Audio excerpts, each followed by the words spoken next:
Hey everybody, this is Mike with Free Roaming Hiker and doing a quick and easy little hike here in Yellowstone. This is the Mud Volcano Trail. A lot of people there's a lower loop you can do just along the boardwalk. That is probably like a quarter of a mile. If you include the whole loop, which goes up this hill, right back there, you're looking at about a full mile.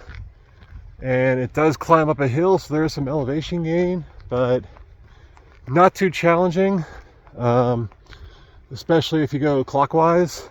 It's a little bit easier of an ascent, and things are gonna look a little steamier than typical because I am out here. It is mid-October, sun is coming up right now, and still a little bit below freezing. So because it is a little bit extra cold, there's gonna be a lot more steam showing. But this is a really cool little trail. There's a lot of fascinating mud pots, some big, some small. When it was first named, there was a much more violently erupting mud pot, and that has since kind of reduced itself to more of a active churning bubbling. So not huge, not as huge as it was, but still pretty neat. Really cool. What makes mud pots different than hot springs is that the water in the mud pots has a lot more sulfuric acid, so it winds up eating away the ground around it. And what you get is a much muddier hot spring. And so that's where the name comes from.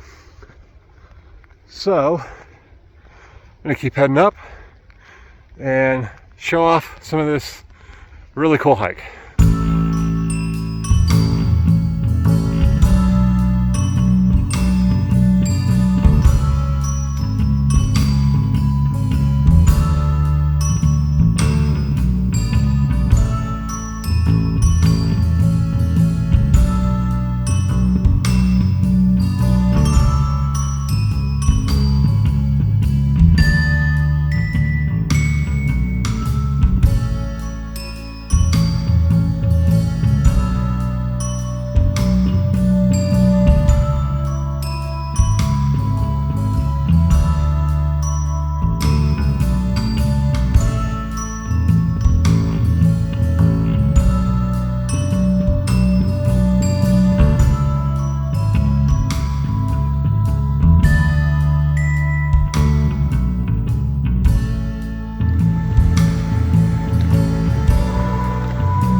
Obviously you could see and hear there, churning cauldron is a much more active one, bubbling up a lot more gases, coming faster to the surface than something like the sizzling basin right before it.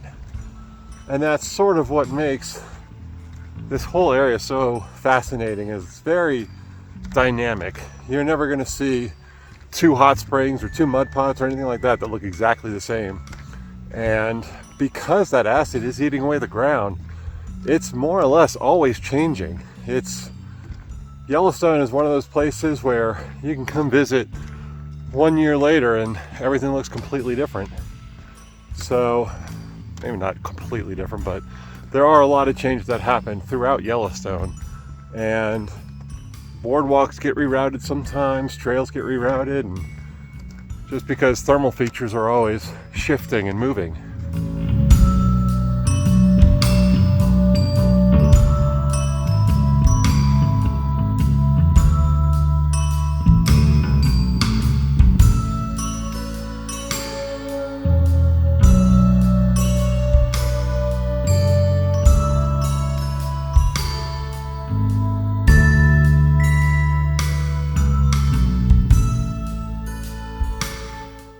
So as you just saw from the sign, this is Black Dragon's Cauldron, and in case you couldn't read it, it roared into existence in 1948. So again, you know, not everything was here when the first explorers were here. And a lot of times people see that bubbling with hot springs, mud pots, things like that, and they assume that because it's bubbling that it must be boiling. So even walking around, I hear a lot of people say, oh, it's boiling because it's so hot. But remember, water doesn't boil until it's 212 degrees, and a lot of these hot springs are certainly hot enough to burn you alive. They'll be 150 degrees, 180 degrees, something like that, but not hot enough to boil. What you're actually seeing is the gases just bubbling up to the surface. And yes, my daughter painted my nails yesterday, so I have not cleaned that off yet. So a lot of that is just the gases, the sulfuric acid, things like that, bubbling up to the surface and not necessarily boiling. Hot enough to kill you, absolutely, but not hot enough to get boiling.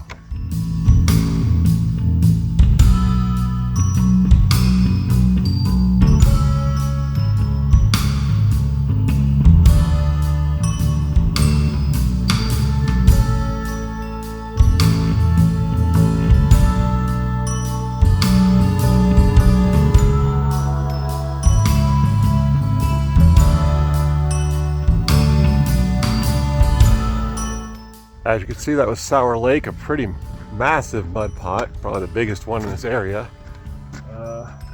Except there are a few more back there we can't get to.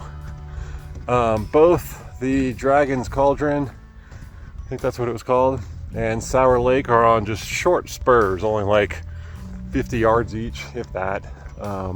So definitely worth checking out if you're doing the hike.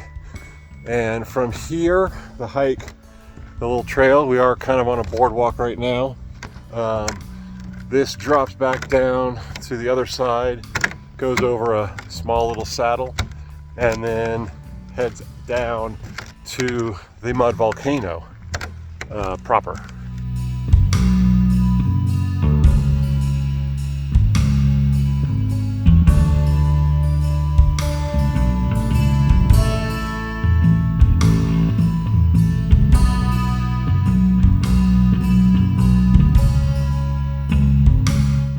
That was too pretty to pass up.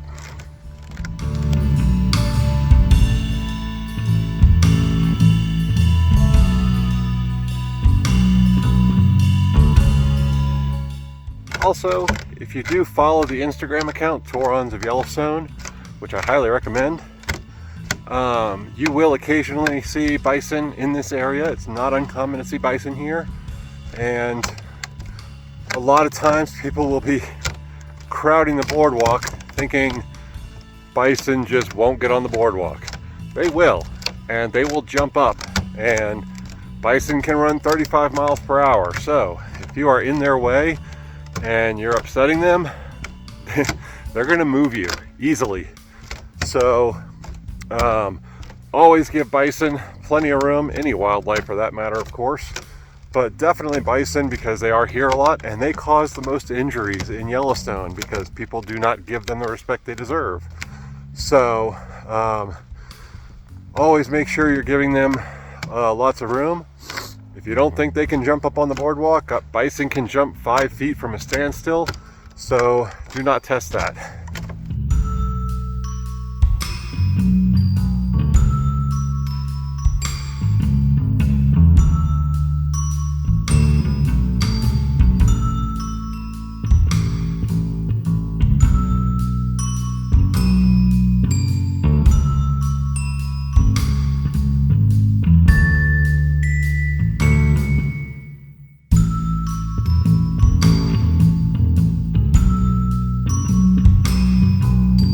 Also, this trail is usually a lot more crowded, a lot more people on it.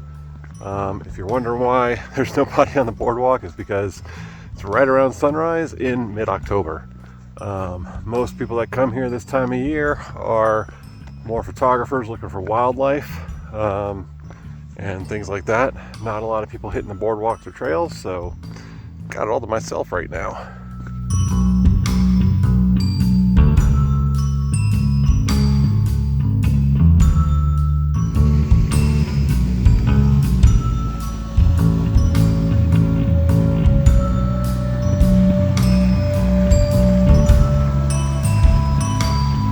As you can see from the sign, this is the Mud Volcano, which this whole little area was named after.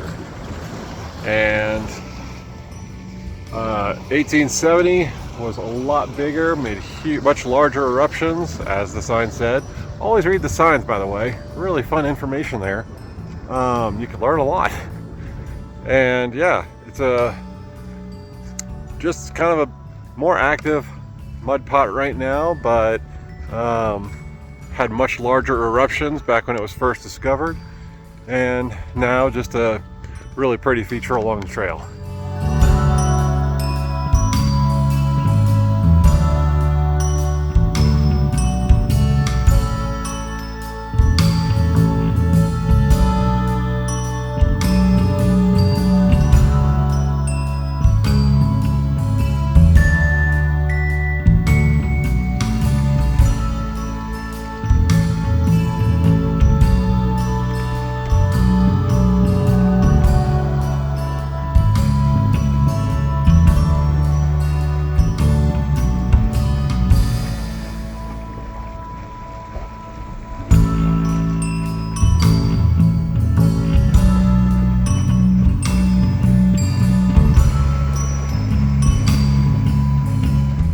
And that is the Dragon's Mouth Spring, which also was much bigger, but still, because that spring comes out of that little cave, does have still a nice echoing reverberation to it, which, use your imagination, does sound like a dragon's mouth, sorry.